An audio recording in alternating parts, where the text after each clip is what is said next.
everybody. Hello. Welcome to Arts Anyway, episode 4, special edition, Dinosaurs. My name is Terence, Handsfree. And I'm Wanda Thinkgood. You might be wondering, where are the humans?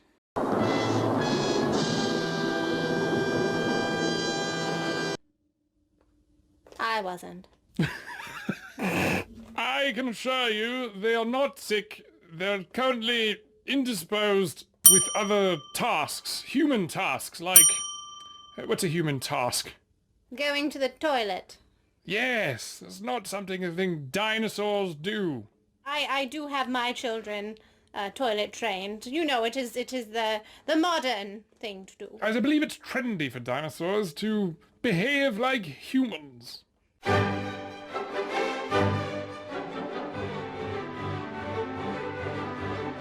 But we digress.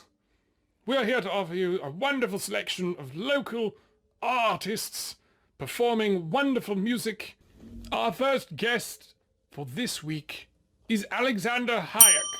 I've known him for years. 5 years, approximately. Oh, those human years. Yes, human years, not dinosaur years. We're so old.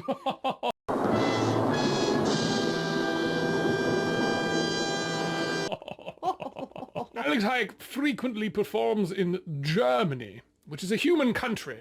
And fun fact, he has done a live stream up on Facebook Live every Sunday for 3 weeks. Isn't that fantastic? In this time of quarantine, when dinosaurs have been free to roam the earth once more. Welcome to Jurassic Park.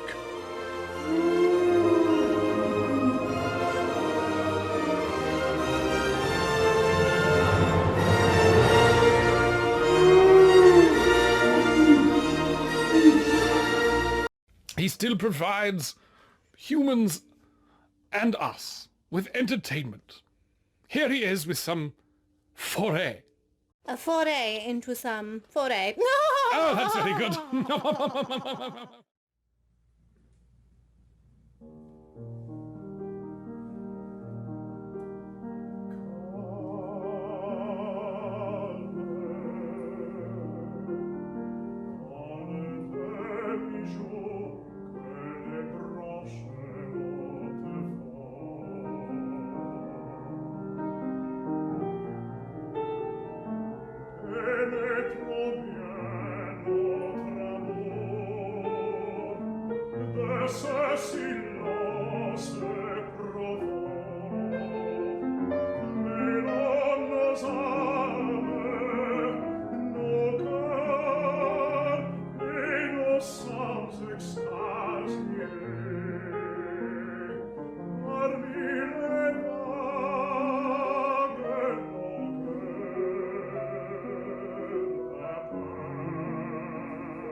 Shame.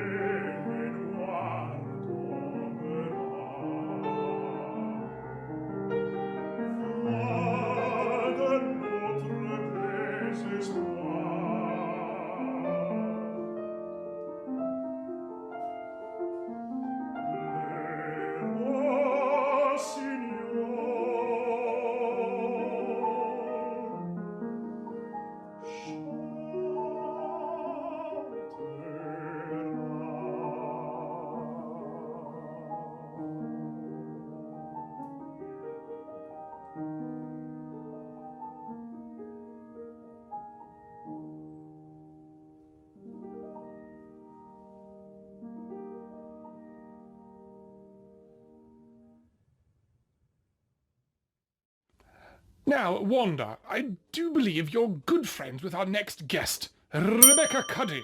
Oh, yes, quite. Oh, that's lovely. What accent am I doing now? Are you doing Mid-Atlantic, I believe? Hold on, I have to get back into it. Rebecca, oh, yes, Rebecca Cuddy, yes. Am I there yet? Am I? I've lost it. You're devolving into Cockney. Oh, crikey. We go way back. We did a school tour, 75 million years ago, or so. You know, give or take 5 million years, of Brothers Grimm. Oh, lovely, the Dean Bury opera. Yes, indeed. And Rebecca has saved us some trouble by doing her intro herself, so I don't have to keep doing this accent. In this video, Rebecca will also be featuring some of her wonderful beadwork. Oh, it is wonderful, isn't it? It's beautiful. Wonderful. Well done, Rebecca. Way to stick it to the man, as they say in North America. Yes, get him, girl. Did you know that there are continents now? Not just one big continent, Pangea. There's North America and Europe and Asia and Oceania. Isn't that wonderful? Where on earth has Pangea gone? It's split apart.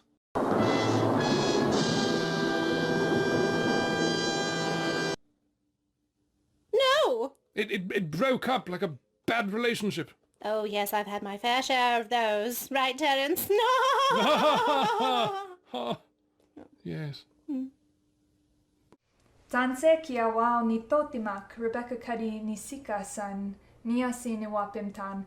Hello, my wonderful friends, how are you doing? My name is Rebecca Cuddy. It's so good to see you. Thank you for tuning in to Arts Anyway this week. I am so proud and pleased to be a part of this beautiful endeavor by some really wonderful people. Especially in a time like this, it is just wonderful to see people continuing to create and boost each other up. It's just so good for the soul. So merci for having me. I'm so thankful. I wanted to talk a little bit about creative outlets.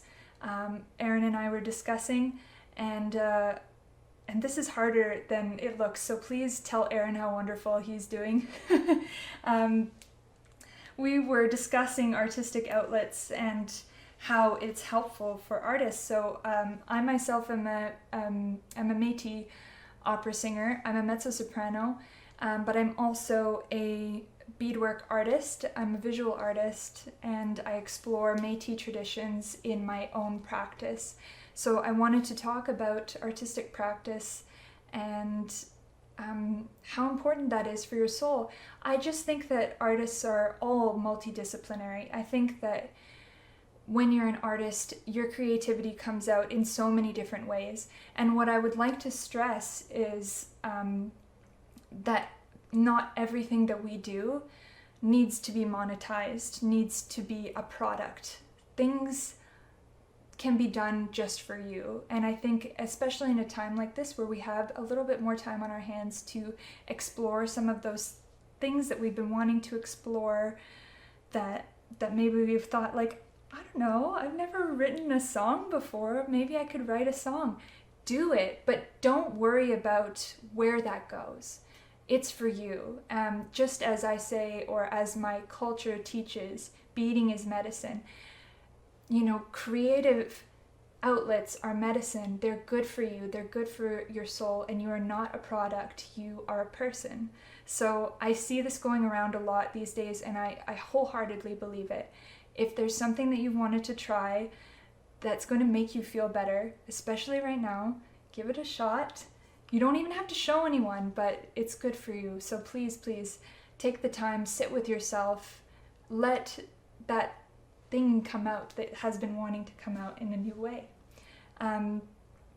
Yeah, I guess this is just the encouragement section of the, although all of it's the encouragement section of the show. So anyway, I'll end it there. If you're interested in checking out my beadwork, it's Wapama Show Fine Arts.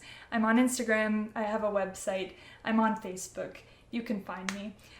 Merci for your time. I hope that you like the music, and keep watching.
still quarreling over unity. And real is dead, but he just keeps coming back in all the Bill Wilsons, yet to speak out of turn or favor. Because you know as well as I that we were railroaded by some steel tracks that didn't last, and some settlers who wouldn't settle. And it's funny we're still here and calling ourselves half-breed.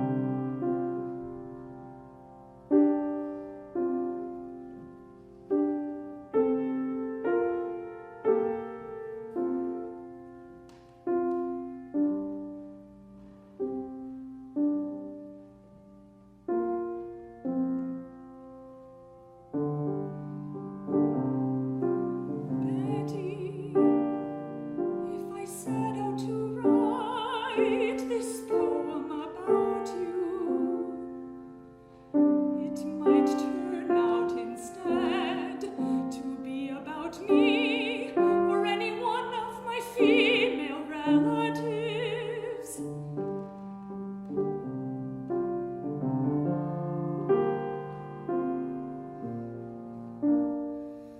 It might turn out to be about this young native girl growing up in rural Alberta.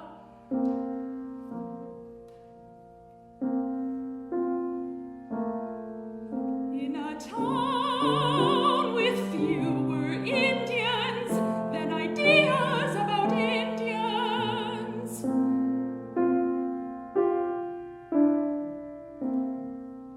In a town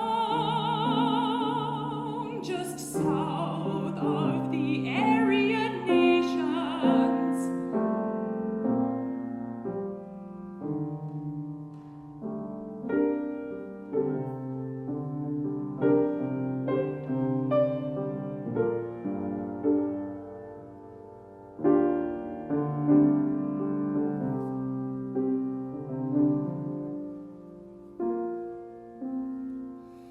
It might turn out to be about anime Aquash, Donald Marshall, or Richard Cardinal.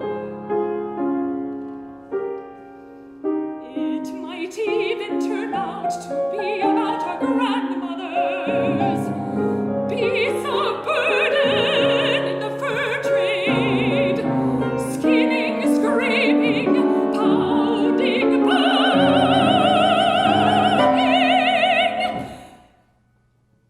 left behind for British standards of womanhood, left for white, melting-skinned women, not bits of brown women,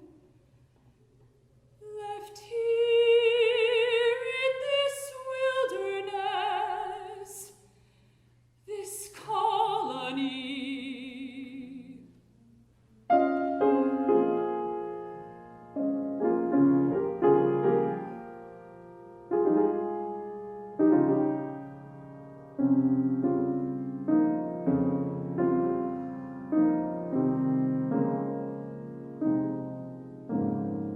Betty, if I start to write a poem about you,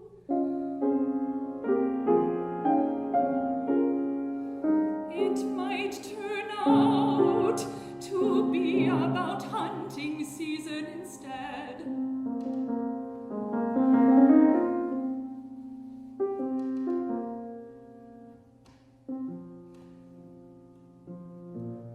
About open season on native women. It might turn out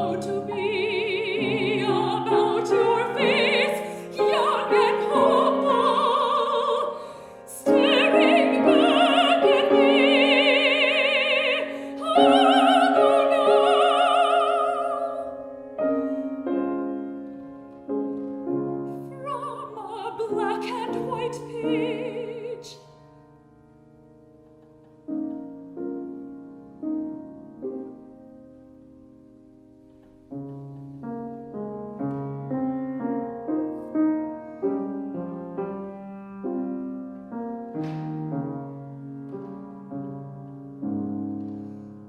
It might be about the townsfolk.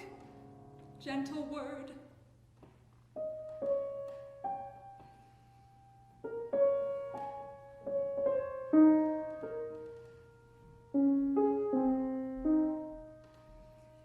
Townsfolk who believed native girls were easy and less likely to complain.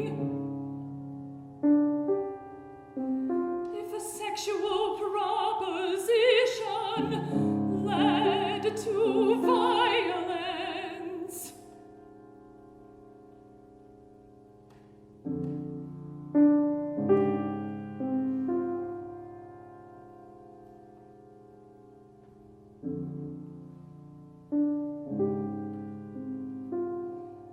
Betty, if I write this poem,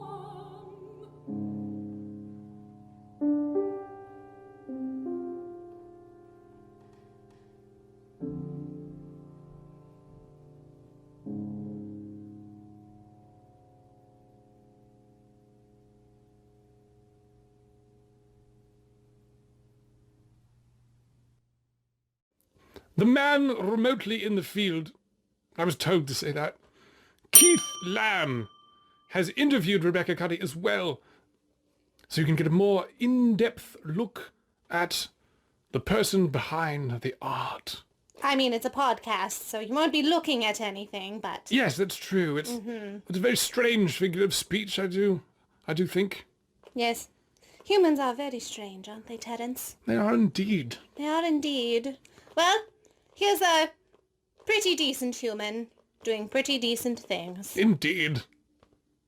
Why is it important to have Indigenous repertoire sort of within the Western classical world? Mm-hmm. Why do you think that? I think, well, first of all, to quote Mary Newman, messily quote her because she's so beautiful and eloquent, and I'm not as coherent when I talk. So, but she says, that our people, and this goes for everyone too. People love music, and it comes out in lots of different ways. I just think that opera is so Indigenous in so many ways because it's just everything, right? It's all of the different art coming together to create something big. And I think that every culture can relate to how wonderful and joyful that is. So to have, and then really it's just a mixture of our sort of where we find ourselves. We don't live in the past. We're here now. So I am Indigenous, but I was brought up listening to classical music. My grandpa played it forever in the car, and I really liked it. And so I have my Métis, and I also have my British, right? And my Canadian, super Canadian. So why is it important? We have this, and we're, it's valid for us to bring that into the repertoire, but also people are going to tell our stories, and I would much rather it be us that do that. They've been telling our stories for so long. They seem like they're going to put these shows on no matter what. So great, but cast us as your performers, and also cast creative team members as, cast Indigenous people as the creative team members. Like, get those. I loved that Tapestry and Avalon show because they got the artists involved, the visual artists. Stunning, right? Like, so many work opportunities and opportunities for us to reconcile with what that story is, which is, it's so much, right? Like, it's so heavy, and I mean, for any of these shows, there's more than a couple sessions of tears, right? Because we're having to live all of this violence and then Mhm. present it, and it's difficult, right? So And um yeah, I do really believe, like, people who are also behind the scene, writers, directors, whoever, they do have a completely different, maybe not completely different, a different perspective if mhm. you are of that descent. Well, and it's truth, right? So I really believe that audiences are smarter than most people think. And I really think that they can tell when you don't have a connection to what it is you're doing, right? Mm. And I mean, I remember this is not good for my traditional opera pursuits, but I remember doing an opera scene and I was singing one of Dido's moments, and Yes. I wasn't vocally like loving it. It was hard and I was still like trying to work out some technique. And I just remember my friend coming up to me afterwards and being like, "Wow, you hate this piece, don't you?"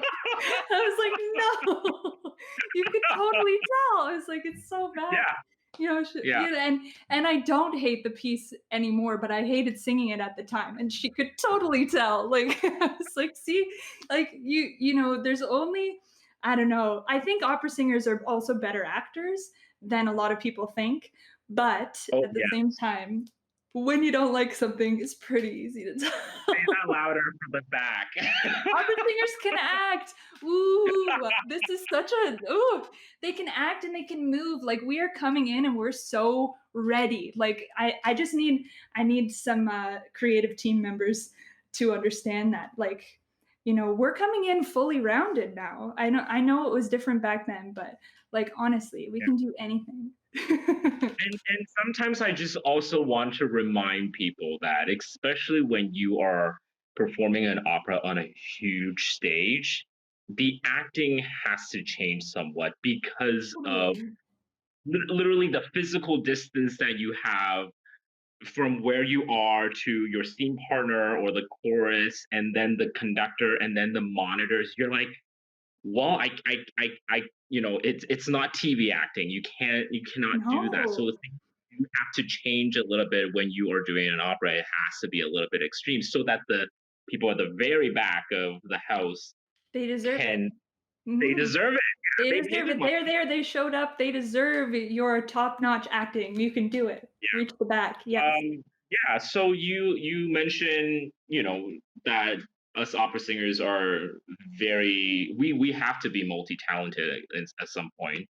Yeah. Um, you so that kind of leads me into, I want to talk about your beadworks. Mm, Um, because yeah. you sent us this lovely video I watched, and you talked about your beading and what beading means to uh your culture and what it means to you yourself, and how that is a medicine. You said it was medicine for you, and It is that really medicine. resonated with me. So Mhm. can you talk a little bit about that and what all of that means to you? Like I'm sure also, if you could elaborate, is this something that is helping you right now during the pandemic in terms of like financially? Yeah. Is that something that is sort of Uh, well, helping I'm you still through? taking orders. Yeah. If anybody's thinking about ordering something, please do contact me. I'm still taking orders, but Yes. it's definitely my side. My side, like I do it because I love it, not because I'm trying. I'm not a machine, and I think like when I first, actually, Camille Holland was my very first client, my very first customer. Your voice of reason for arts, anyway. Um, Hmm. Yep. so she got a pair of earrings in it, and she kind of like made me feel like, oh wow, like somebody else would wear what I make, not just me, because I had been making jewelry just for myself. Like Yeah. I wanted to wear beadwork, but at the time I was making almost no money, and I had these beads that I'd been gifted by a community member. So I was like, well, people make this beautiful beadwork. I want to wear it when I'm doing indigenous stuff, but I can't afford to give them, and beadwork is expensive. let me tell you, it takes a No, long I time. I know you I know. I'm telling I you from empathize. everyone. So I don't, because I don't know if you know this, and maybe some listeners know about this, because I also like to design. I love bejeweling things. I love t-shirt designs, and I have a couple of designs out already, but I mainly wear for myself. But often when I wear it, people are like, "Oh, I want that shirt," or "I want whatever you're doing." Oh, I we should have. do a trade. We should do a trade. Oh my god. Okay. Well, I'll send you some of the stuff that I've worked on, but like Oh, I love a recently, trade. like last year, I decided for fun, I'm just going to bejewel this gas mask. Yeah. Yes, I've And seen that picture. Yeah, very yeah, cute. Oh, that was and so now cute. and now I'm like, oh, I can actually legit wear this out because of the pandemic. Oh my god. Yeah, Like the most it's all fabulous. blinged out. It's all blinged out. But yeah, the B words, it is, I can imagine it's a lot of time and effort And also to I do. really care, like, I really care about the product. So, I mean, I remember what comes to mind is just Aaron Durand wanted a dogwood brooch, like of a dogwood flower. And so Hmm. he chatted to me about that and I was like, for sure, I had never even seen that kind of flower before. I was like, we can make this happen. And I must Amazing. have, you know, I don't think he knows this. Aaron, please don't feel bad. It's just that I'm a perfectionist and I really care about what I put out there. So I think I took apart his piece. I started and took it apart about 4 or 5 times. So Oh no. a lot of hours went into that piece. Right. Is beautiful and he makes it look great. And so, you know, that's fine. But yeah, it really is a labor of love rather than like a money producing machine for me, for sure.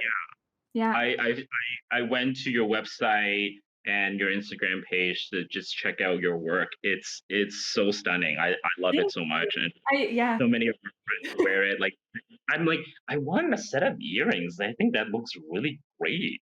Yes. Yeah. You know who makes the fringe earrings look amazing is Cole Alvis too. And I think you might know Cole. Oh, Like one yes. little long I fringe. have met Mhm. him. I've met Cole once doing a reading of a queer play that our friend wrote. He's a lovely, lovely person. You know, at least just for the little time that we chatted a little bit. Just a lovely, lovely person. Yes. So I just the name of your beads Oh, company yes. Is is Wapama Show. Wapama yes. Show Fine Arts. Wapama Show is the Michif word for reflection. And so when I was trying to come up with a name, and I just thought, well, what am I trying to do here? I'm trying to kind of put myself into this tradition that's been passed on from, you know, not just Métis people. Also, beading is like across Turtle Island, but Métis do have a kind of unique way of doing it, and I wanted to take myself and put that into that kind of rediscovery of that tradition. So, and that way, I thought reflection was nice.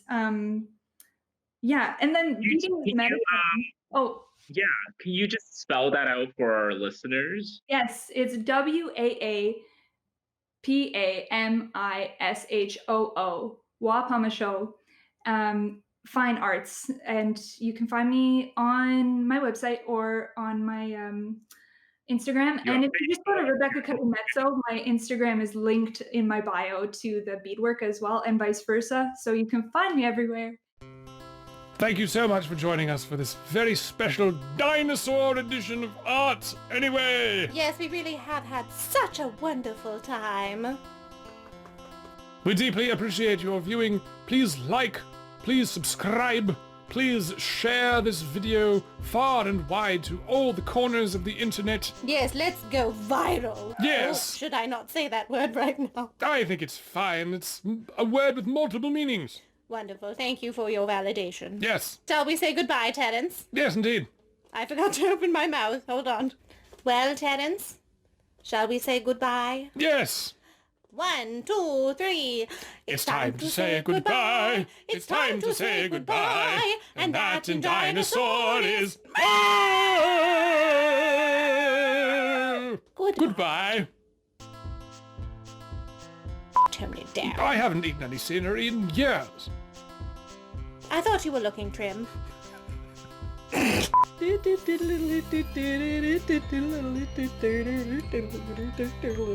is the dinosaur's silent laugh. Listen. It was during a production of The Merry Widow.